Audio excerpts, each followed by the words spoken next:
Assalamualaikum warahmatullahi wabarakatuh, anak-anak. Waalaikumsalam. Selamat pagi kelas 10 KGSP. Baik, sebelum kita mulai, ayo Mas Arfian silahkan dipimpin doa untuk pembelajaran hari ini.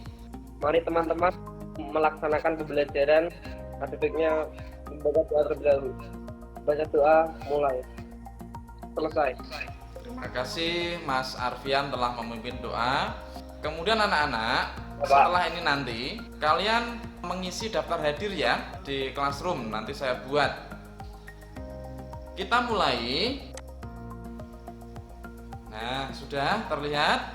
Yang belum silahkan scroll dulu HP-nya, nanti ada materi tulisannya hikayat. Nah, baik. Seperti yang saya sampaikan di classroom anak-anak, di sana ada hikayat si miskin. Sebelum kita masuk ke inti pembelajaran, saya sampaikan dulu tujuannya ya. Saya bacakan, setelah melakukan pembelajaran menggunakan pendekatan saintifik dan model problem based learning, peserta didik dapat menceritakan kembali isi hikayat yang dibaca dan didengar menggunakan bahasa sendiri dengan intonasi, ekspresi, dan gestur yang tepat, baik secara tulis maupun lisan. Atau lebih mudahnya, tulisan yang besar ini yang di bawah panah menceritakan kembali isi hikayat yang telah dibaca. Ya, Pak. Ya. Iya, Pak. Setelah pembelajaran nanti, kalian harus bisa menceritakan kembali sebuah hikayat. Lebih mudahnya begitu. Nah, manfaat bercerita itu apa? Manfaatnya adalah bahwa bercerita itu bisa meningkatkan daya imajinasi bagi pendengar cerita. Itu salah satu manfaat dari bercerita. Kemudian juga bagi pendengar, manfaatnya adalah bisa mendapatkan nilai-nilai di dalam cerita, termasuk di dalam hikayat ini nanti. Itu beberapa manfaatnya. Kemudian juga bisa meningkatkan keterampilan berbahasa, karena salah satu keterampilan berbahasa adalah bercerita atau berbicara. Paham ya anak-anak ya? Pak. Oke, kita lanjut. Sekarang pendahuluan. Inilah para pendongeng Indonesia anak-anak. Ada Agus PM Toh, Paman Geri, Kak Awan, Kak Adin. Nah, ini juga ada juara-juara Indonesia yang dia berhasil memenangkan juara bercerita anak-anak. Kita saksikan ya. Di zaman bari de Pulau Belitung ada seorang raja nak dikenalkan raja berikut. Badannya dipenuhi bulu dan dia ada ekor nak panjang. Di penbusurak, Perdana Menteri panggil juru masak. Dengan getar gemijar juru masak datang. Ampun tuan, hamba datang. Juru masak, nyaman benar masakan kau seharian? Oke, itu contoh satu. Contoh yang kedua ini anak SD. Dikisahkan pada zaman dahulu kala ada sebuah kerajaan yang sangat besar. Kerajaan itu bernama Kerajaan Mataram. Karena kecantikannya, maka Kanjeng Panembahan Senopati terpikat olehnya. Lanjut yang terakhir. Bertemu lagi dengan saya dalam Dongeng Kabupaten Rembang.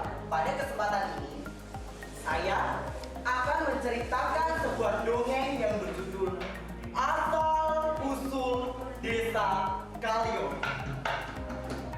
Tujuanku kesini membawakanmu seekor harimau yang aku persembahkan untukmu.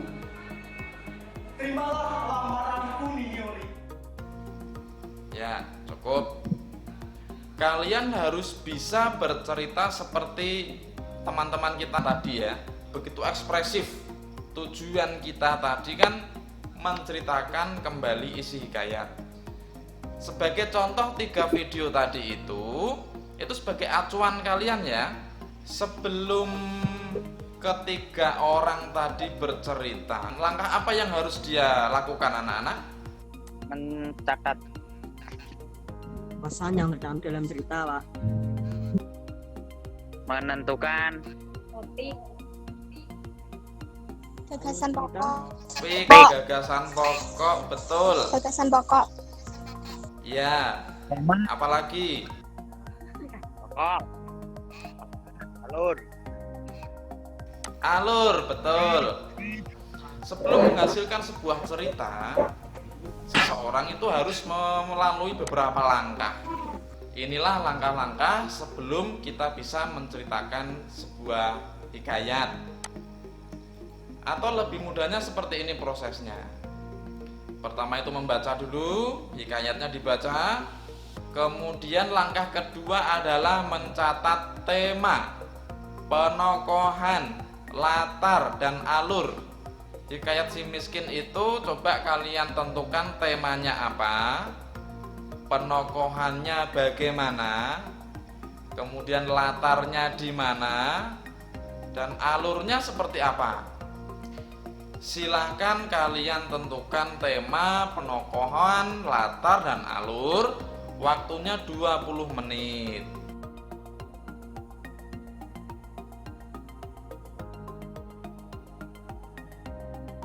Baik, tahap mencatat atau menentukan sudah? Ya, Pak. Sudah. Ya, Pak. Sudah, Pak. Kemudian langkah ketiga, gagasan pokok itu bagaimana?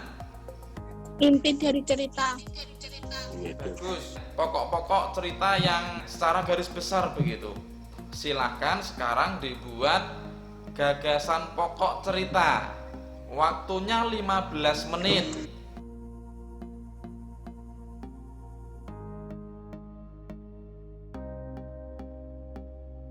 Setelah kalian membuat gagasan pokok, kemudian kalian ceritakan kembali. Seperti 3 orang contoh tadi ya. Gaya ceritanya seperti itu loh anak-anak. Harus ekspresif. Setelah siap bercerita, kalian bercerita di depan kamera. Kemudian kalian buat rekaman berupa video. Kemudian silakan diunggah di Classroom. Nah, untuk saya nilai. Mari kita lanjutkan untuk penutupan. Tugas yang sudah kalian selesaikan di Classroom. Bagus sekali tadi sudah ada yang paham tentang isi dari hikayat Si Miskin. Kemudian kalian buat ringkasan pendek, pokok-pokok cerita. Bagus sekali, sudah bisa membuat, kalian tinggal menceritakan kembali.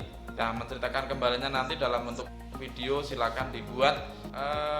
Kegiatan yang akan datang, kita akan beralih ke materi berikutnya, yaitu ada anekdot, teks anekdot. Seperti apa teks anekdot? Tunggu tanggal mainnya ya. Kemudian ada yang pengen tanya, silakan mengenai menceritakan kembali teks hikayat. Menceritakan kembali, gimana langkahnya yang pertama? Membaca teks hikayat. Membaca terus mencatat hal-hal yang penting yang akan diceritakan. Hal-hal yang berkaitan dengan isi cerita tersebut. Langkah selanjutnya setelah mencatat, membuat apa? Gagasan pokok, gagasan. Langkah terakhir, kalau sudah itu baru menceritakan kembali. Sudah cukup ya, selesai pelajaran kita hari ini.